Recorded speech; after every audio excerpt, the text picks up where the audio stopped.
Hello and welcome to the Mysticast, where you join Jack Stafford and Deborah Littleboy, members of the Aetherius Society, the cosmic religion for the Aquarian Age, as we break down the barriers between religion, science, metaphysics, philosophy, and mysticism, all of which are really only aspects of the self-same quest for truth.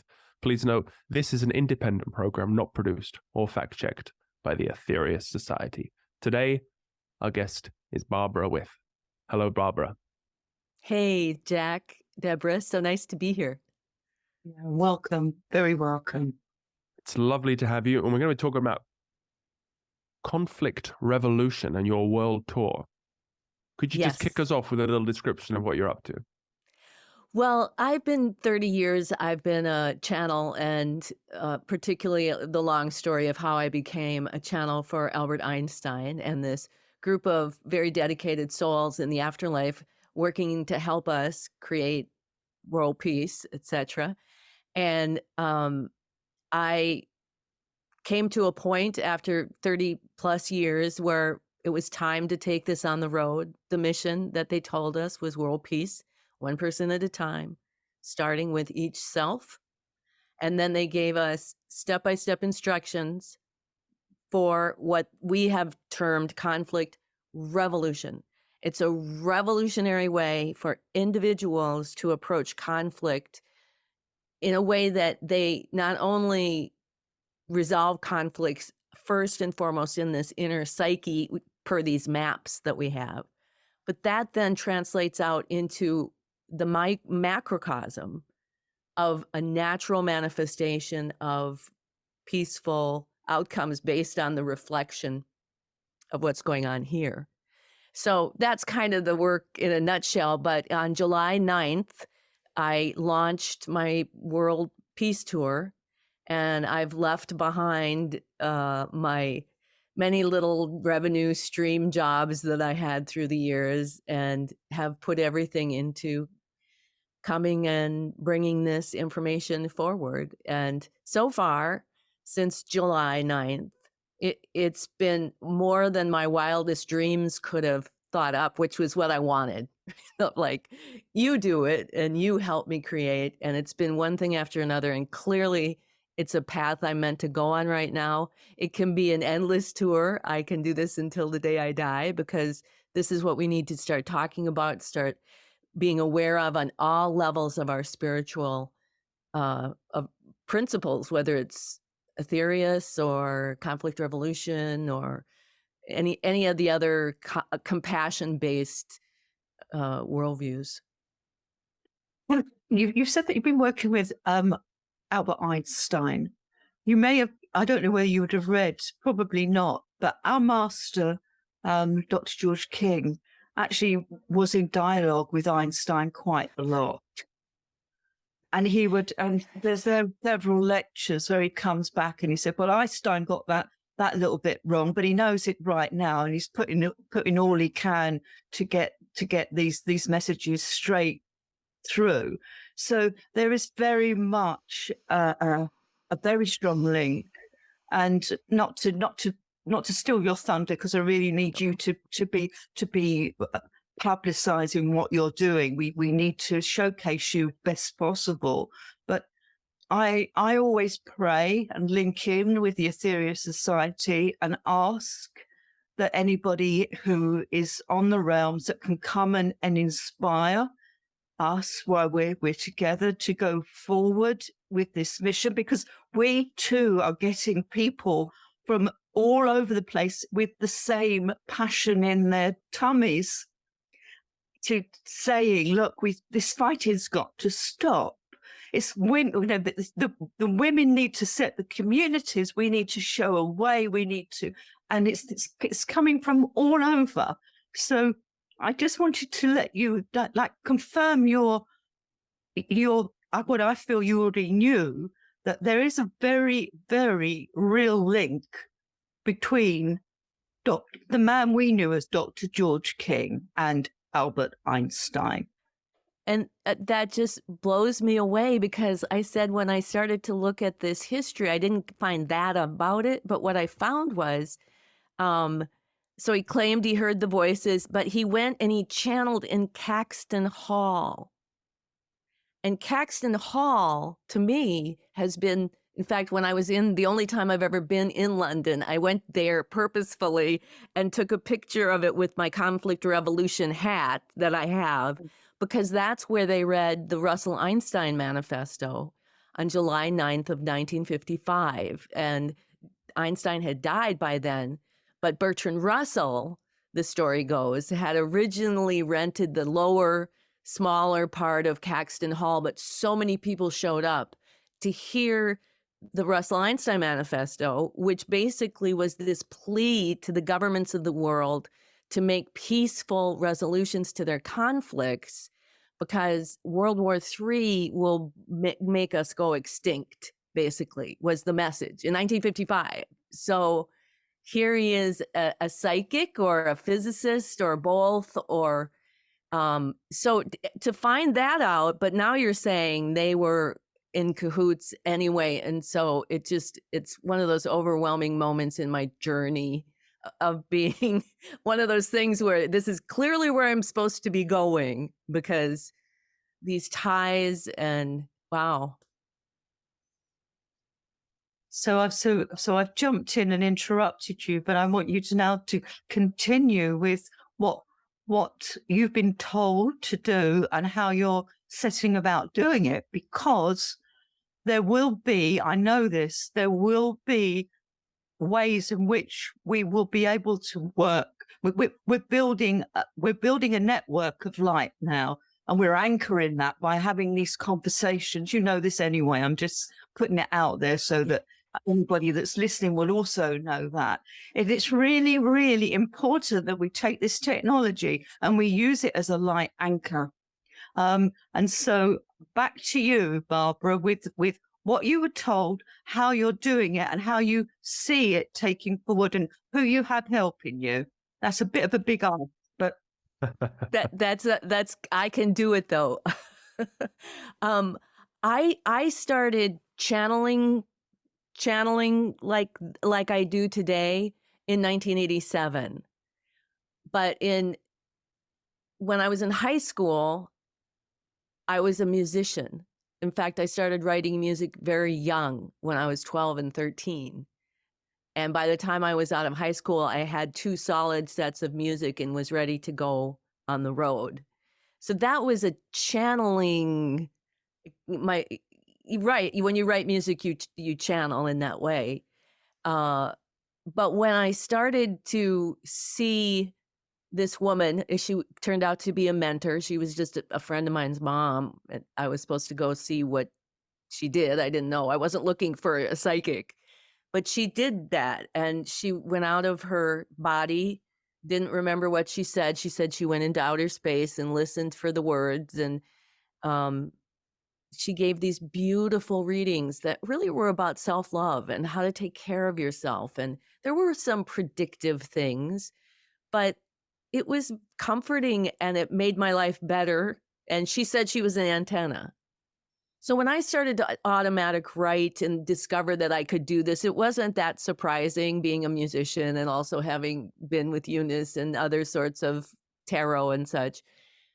I started to do it and people started to come to me. And after several years, I was thinking about Edgar Cayce and how Edgar Cayce would channel. He'd channel for individual people, but he'd do also a group of people. And I wanted to do a group, and suddenly there were these 5 or 6 women who had been referred, and we started talking about for the first time what the channeling was actually saying, because I would record a reading and give it to you, but we didn't really ever talk about what it meant.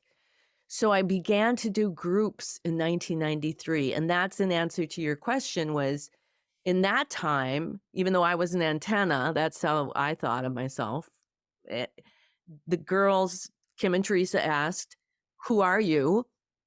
And they said, "You can call us angels."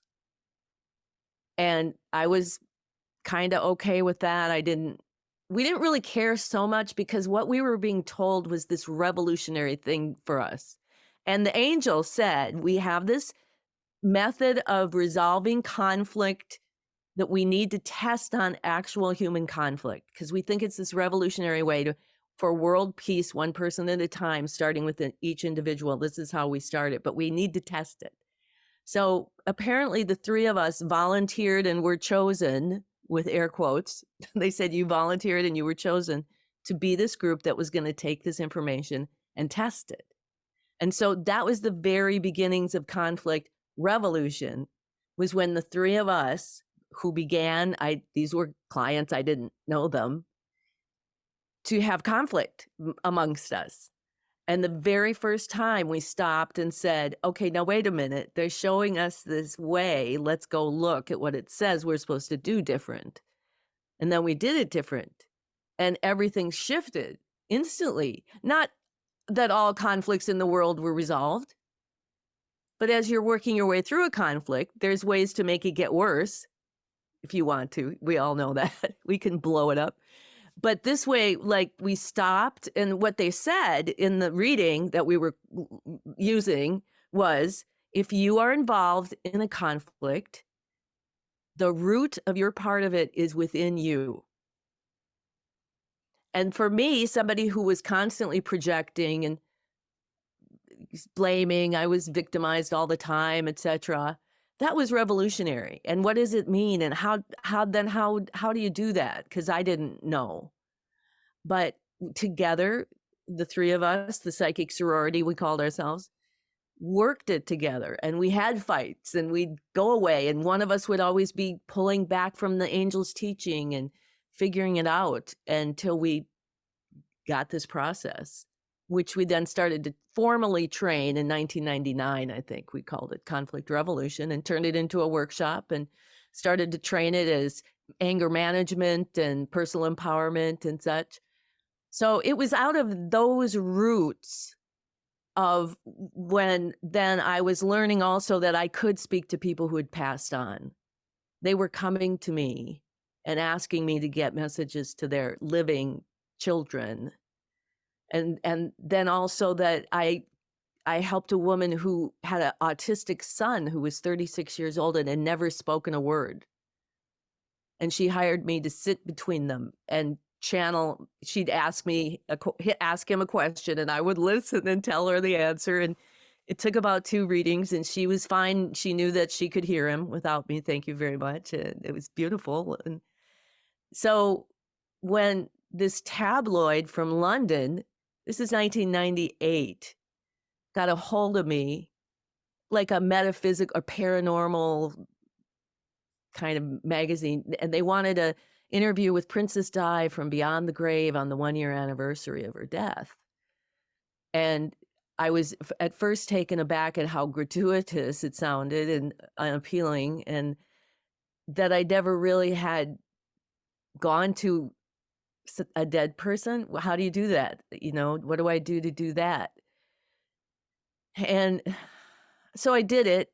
I channeled the questions, I channeled the answers as I typed, and then I printed it off and read it and realized this was something profound.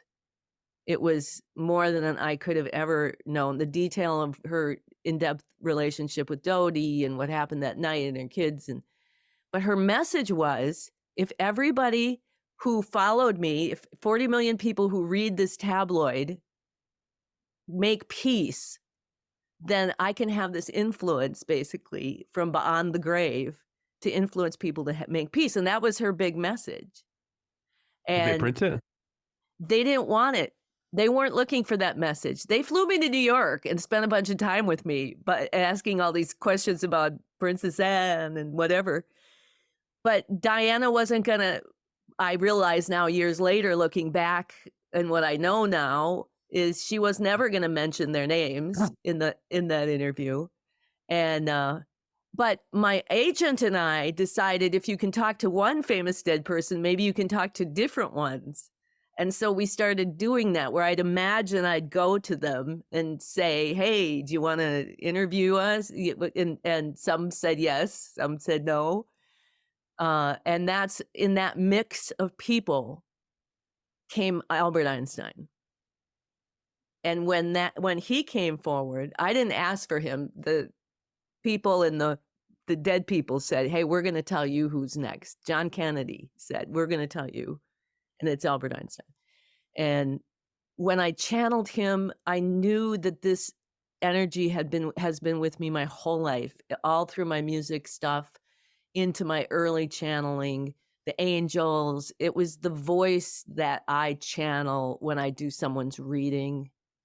And it was kind of shocking to me. And I had this very specific accent I would channel in. We used to joke about it, that I can't manufacture it when I'm not channeling. I try to, and it just doesn't sound like it at all. And it's Yiddish. So when I became connected to Einstein in that way, I wanted to do a special tribute just to him.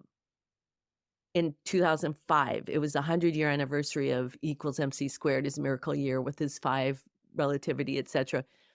And so I channeled 5 or 6 sessions with some small groups, and set about to just edit them through the winter. And it was in those sessions that he guided me to deliver his unified field theory from Afterlife, which he couldn't do when he was alive. He didn't do that. And in that, he gave not only these maps of human consciousness, but he gave us a scientific, quantifiable definition of compassion with a Come on, capital then. C. Let's tell us what that is. In language and simple ways that we're going to get that. Yes. So the roadmap to compassion, I'm going to call it. Barbara. Yes, that's good. I love that. The world map to compassion.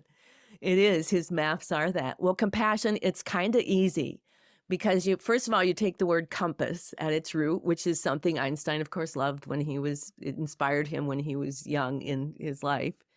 And there's 3 things that this compass energy does. One is like a compass, when you have this tool that draws circles. Yeah. It's called a compass. So compassion is the 5th fundamental force of the universe.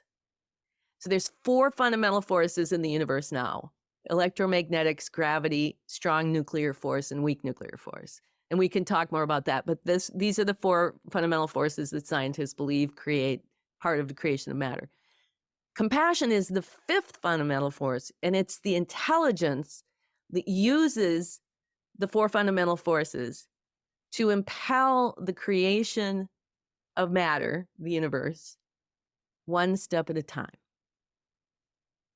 And what this intelligence, the 5th fundamental force of the universe, does, it impels energy. So it impels energy to step out of the nothing and into the everything, from the void into the source, and create a circular membrane domain that surrounds all of the mathematics of everything that's going to be you. So latitude, longitude, DNA, time, space, everything that's at the very root of what you're experiencing sitting in that chair. And he calls it a compilation of consciousness. So we each have a particle that's us. The second thing, the compass, the one that aligns to north. And if you look on a compass face, north is 0 degrees. And then it goes 1, 2, 3, 4, around the compass. So compassion then takes these compilations and aligns them electromagnetically to true north. So there are 0 degrees of separation from compassion, from this energy source. And now we're all on the same map. We're all aligned to true north, and we all have the same legend and latitude and longitude, so we can interact. And the third thing compassion does is a more kind of colloquial understanding of compassion. It has to do with knowing that we are all one, that we are one whole part, and that we have to work for the good of the whole in order to really thrive and flourish. And so that is that's what compassion is, at the root of this whole explanation. And then from there, we go into the whole, take you up the journey of creation from nothing into all the universe. And well, that ties in a lot with our teaching stuff, Deborah.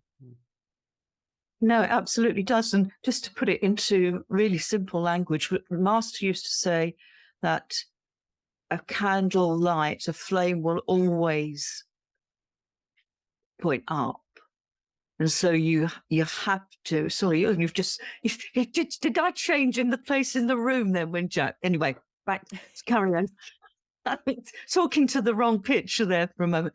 He always said that we were to think of a candle and the flame, and that's where we had to reach. All of our teachers are about reaching up to our higher consciousness, to the higher mind, and bringing in that energy, like thinking it. So you make a channel to it, find it, bring it back, look at it, share it, repeat, process. And it's very much what you think, where you think, what you think about that is where your energy will flow, because you're making a channel for it.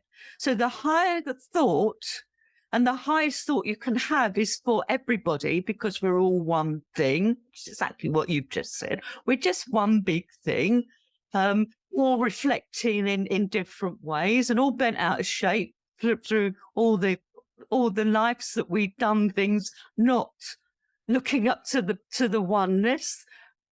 Do that, and if enough people do that and bring it down and share it, repeat and share it, repeat. It's like you're almost like molding the clay, and then we get it, because if you're around people that are really positive, your mood lifts. If you're around with people that are really not so, then you feel down. So we know, everybody sort of knows that, don't they? But the thing I'd say about that is that I'm finding is that when I go into a place where, like you say, people are down, or there's this, or there's conflict, what I'm finding is that the more that I do my conflict revolution and fill myself up with my own alignment to compassion, now I can impact that energy. I'm not taken in by it. I can come in and, I guess, Jesus just, you touched the hem of his garment, and he had such an outward, radiation of truth and compassion that people couldn't help be affected by it. And I think that's what my world tour is about. The World Peace Tour is looking for the participation of the willing to take part in an intentional, nonviolent action to end the age of war.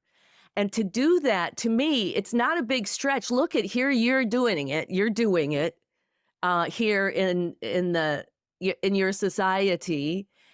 Millions of people, billions of people all over the world are going to compassion right now and doing their own form of, we have to become the change. And so we're on this incredible brink, but you're not going to see it on the news. You're not going to see it on the social media. But it's there.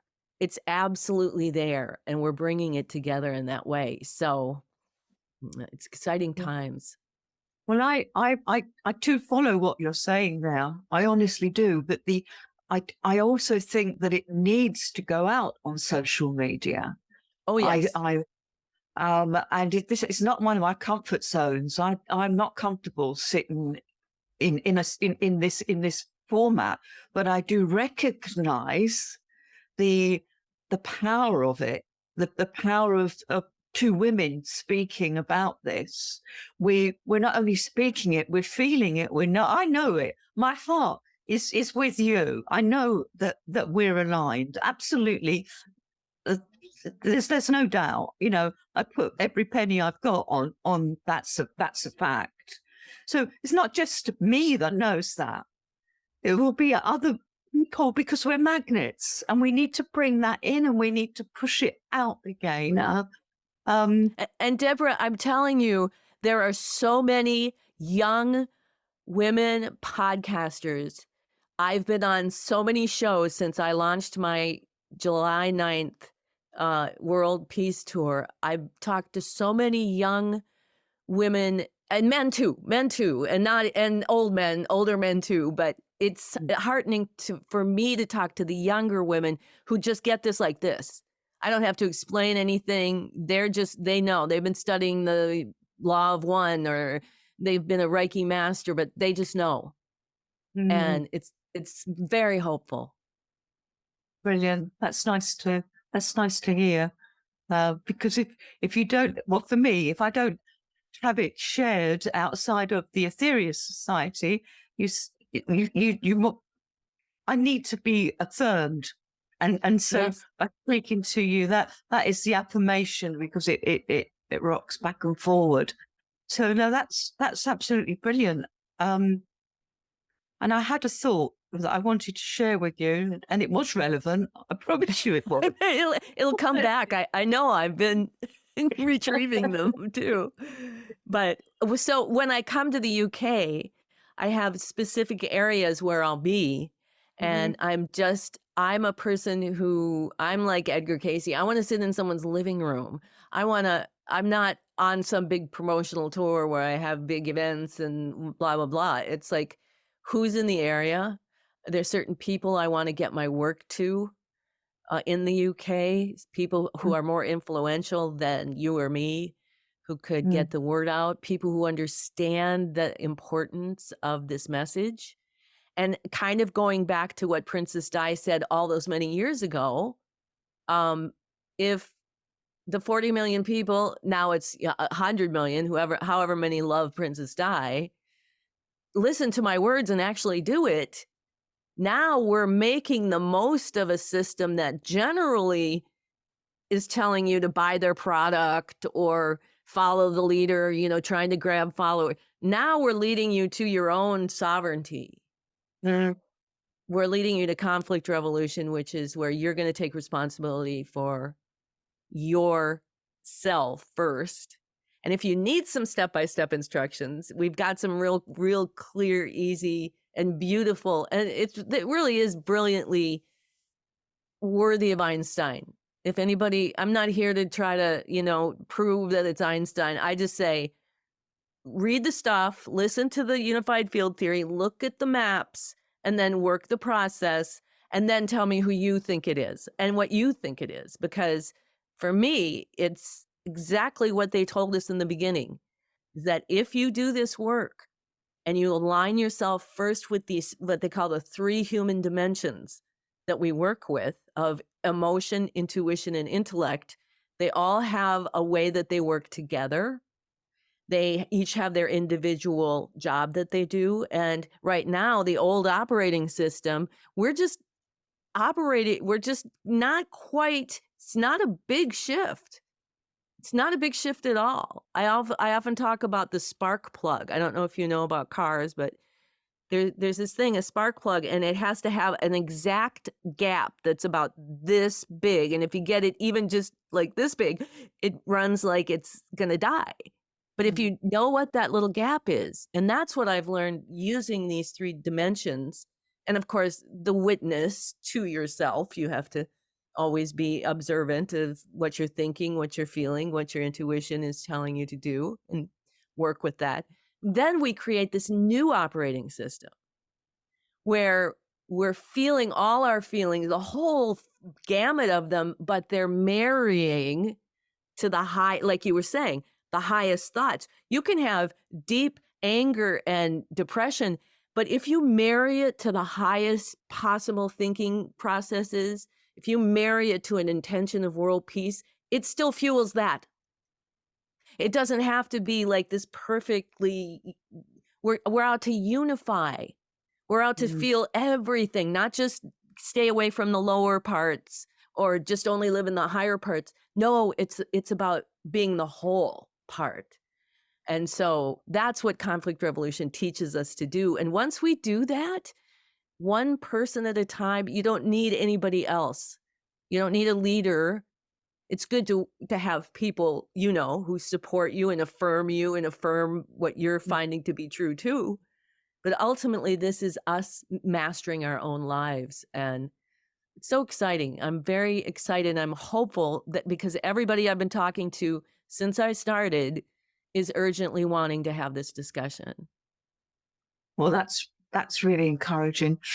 The date, the 9th of July, is is significant for the Ethereal Society because our biggest day is the day before that, the 8th of July. And we're told that that is the most holy day ever, because that was when planet Earth got they're called the primary initiation. Stupendous energies were given to the Earth on the 8th of July, 1964.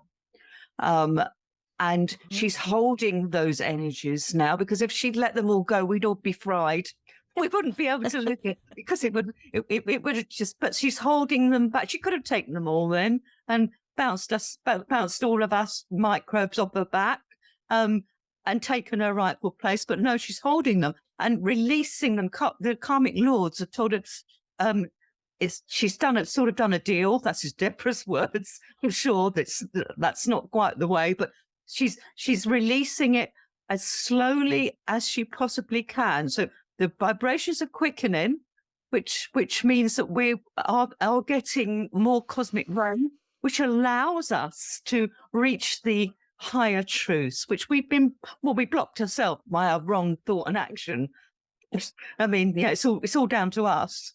You know, we've created this. We've got to clear it up. But we are getting more help now.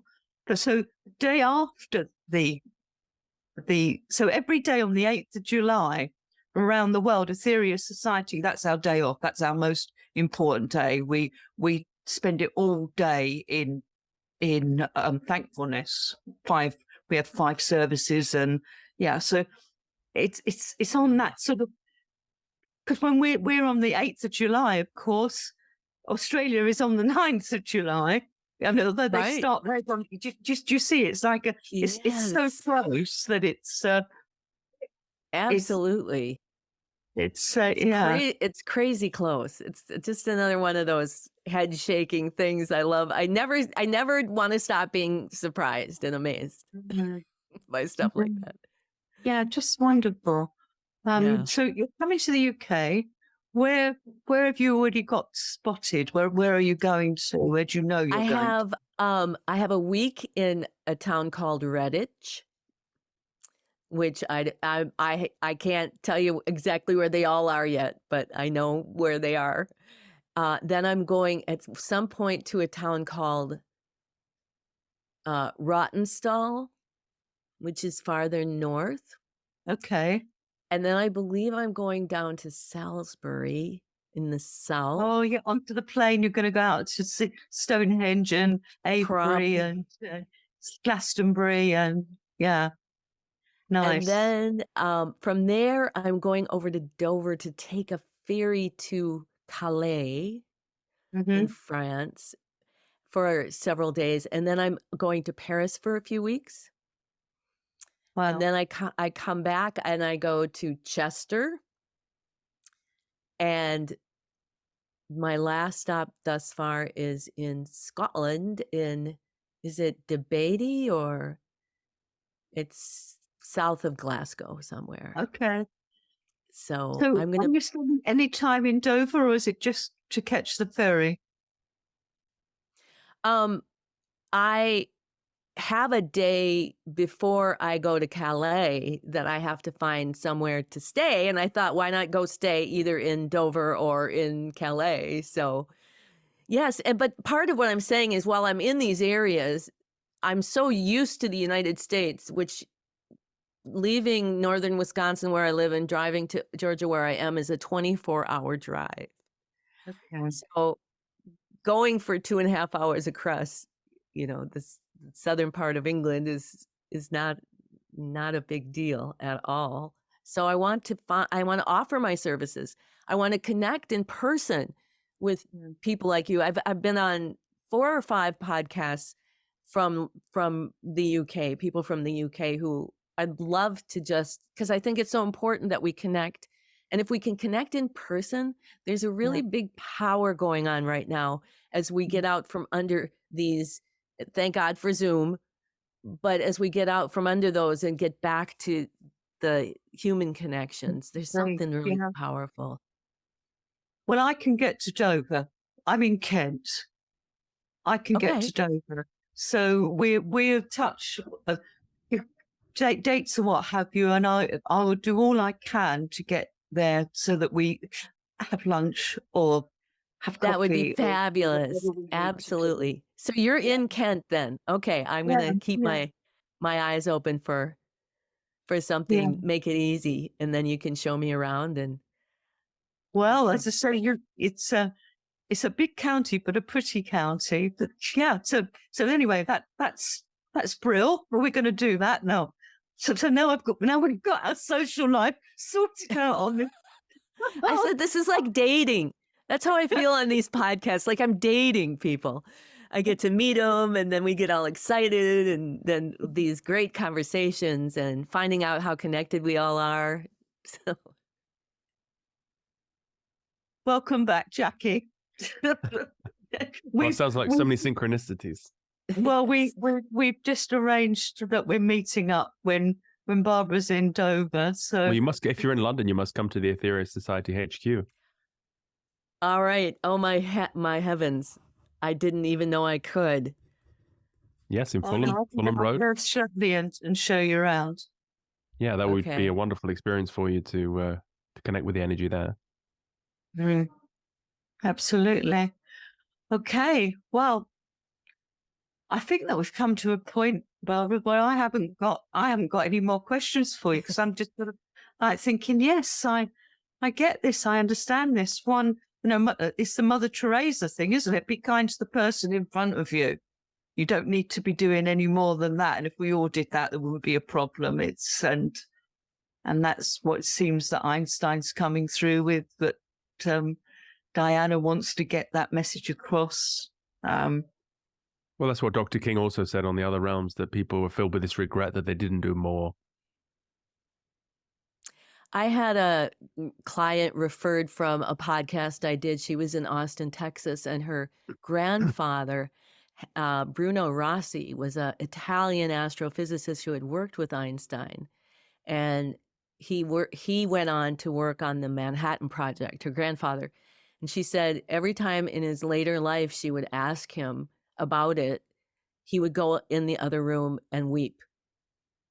And that told me how much Einstein left the planet with that regret. I mean, he was not only how do you make peace, but the unified field theories, and that he could deliver it and have it make sense. That's another thing I'm looking forward to on this, is I want to reach out to specific scientists who are working on these things and ask, what do you think? Because I know what it does. I know what it is. I can find everything on these maps. It truly is a unified field theory, but what do you think? And I always say, even if you don't ever go learn how to do conflict resolution, or you never listen to one of my channels, or never do that again, you can't unsee it. It's just, true, it's the truth and it's not the truth in culture. It's the truth that comes from in here, that when it rings inside you and you just know from your body feeling that you're looking at the truth, and when you're looking at not the truth, your body reacts to lies and things like that. So it's exciting. So yes, right. I look forward to, and to any of your listeners too, I'm available for, if want to make use of my channeling services. I'd love to. What's your website? How can people get in touch with you? BarbaraWith.com. And also I have synergyalliance.llc. synergyalliance.llc, and easy to find. Great. We'll put those in the show notes, and we'll keep in touch. Great. And if people want to learn more about the Ethereal Society, they can go to ethereus.org. Thanks. Have a great day. Thank you. Thank you, Barbara.